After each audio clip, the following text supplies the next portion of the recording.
Lista 4, exercício 5.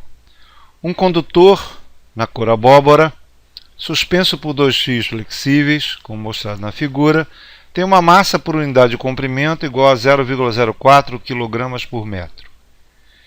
Que corrente deve passar no condutor para que a tração seja zero nos fios flexíveis, quando o campo magnético for de 3,6 Tesla, entrando no plano da página? Item B. E qual deve ser o sentido da corrente? Bem, em primeiro lugar, na figura, a gente tem a presença de uma fonte, que a princípio vai ser a fonte que vai gerar a corrente, que não deveria nem estar aqui, porque a gente ainda vai achar o sentido da corrente no item B, então não é essa fonte que está gerando ele, a gente já tem que descobrir ainda qual é, né? Mas a ideia é a seguinte: se eu não tenho campo magnético nenhum, ou não tenho corrente, o que nós temos aqui? Nós temos aqui um corpo que tem um peso, certo? Esse peso igual a massa vezes a gravidade, e está sendo equilibrado por dois fios flexíveis, onde a cada fio você tem uma tração. Então a soma das duas trações com o vetor peso, certo? Você vai ter um equilíbrio e o corpo vai ficar parado. Então ele quer, na verdade, então ele aplica o campo, passa uma corrente e quer que esse sistema faça com que as trações sejam zero.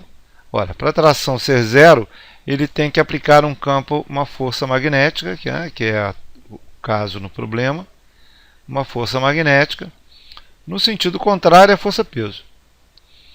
E só tem um jeito das trações serem zero: a força magnética ser igual à força-peso. Quando isso acontecer, quem vai equilibrar a força-peso vai ser a força magnética e, consequentemente, as trações no fio serão zero. Então, de cara, no item A, o que a gente tem é que a força magnética tem que ser igual à força-peso. Isso é, a força magnética é I vezes o comprimento do fio vezes B, que é o campo magnético. Claro, isso aqui só é verdade porque a corrente que está passando no fio que é na horizontal já é perpendicular ao campo magnético que está entrando na página. Quando um é perpendicular ao outro, no caso a gente conhece a força de Lorentz para o fio. Essa força é igual a I vezes L vetor B, já que esse fio é reto, né? Se não fosse reto, a gente teria que pegar cada pedacinho dl dele e somar. Mas como ele é reto, é L vetor B. E o L e o B, que é exatamente o L na direção do sentido da corrente, é o vetor de deslocamento das cargas, né? E o vetor de deslocamento está perpendicular ao campo. Então a força magnética fica simplesmente LB. E ela, em módulo, é igual à força-peso, que é o mg.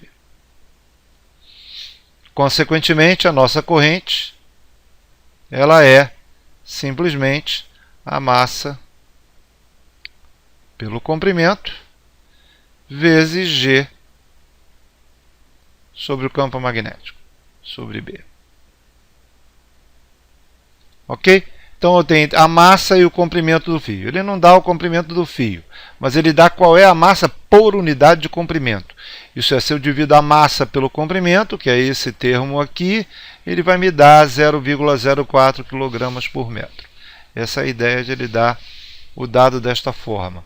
Então, conhecendo a massa por unidade de comprimento, conhecendo o G e conhecendo o campo, a nossa corrente fica 0,04 vezes 10, né? Vou considerar G igual a 10, dividido por 3,6, isso me dá 0,11 amperes. Essa é a corrente que tem que passar para poder equilibrar a força-peso e, consequentemente, as trações serem zero, como ele está pedindo no item A.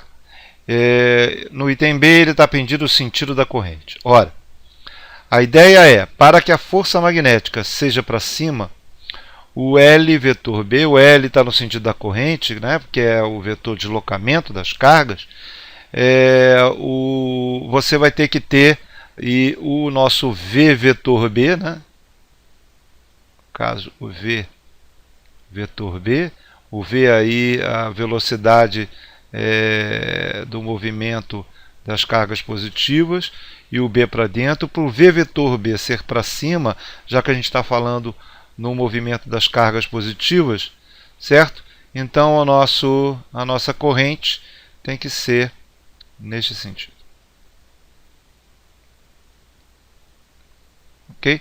A corrente sendo nesse sentido, que é o sentido da velocidade do movimento das partículas, o V vetor B está para cima.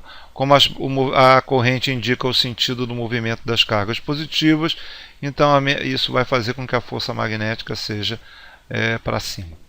Certo? Então esse é o sentido da corrente. É claro que a nossa fonte desenhada em cima é, na verdade, a quem gera a corrente para cá. Mas como não era isso que a gente queria, então eu tirei a fonte e caracterizei a corrente. Na verdade, a fonte que está desenhada aqui é quem está gerando a corrente para equilibrar o sistema. Então, na resposta do item B, a nossa corrente tem o sentido da esquerda para a direita, isso é este sentido aqui. É isso.